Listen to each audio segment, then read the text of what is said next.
In this video, I want to talk about how you can install TradingView in this short video. Now, if you want, you can use the web version and you don't actually need to install anything. So you can just head over to products and go to supercharts and you can use it directly from in here. But if you want to install it down to your PC or on your phone, just head over to tradingview.com, go to more, find downloads, and then select either one. So if you want to do for your mobile, you want to choose mobile app and it will show you, usually it's a QR code, I believe. Yeah, so you can scan the code or you can just search for it.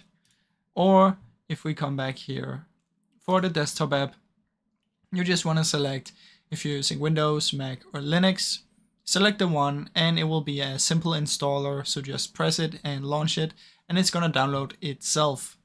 So that is basically how you can install it. But like I said, you don't actually need to install it. You can just do it from the website.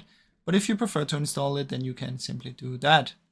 Now, I really hope you enjoyed this short video. If you did, please leave a like and subscribe, as it helps me out a ton. Thank you so much for watching.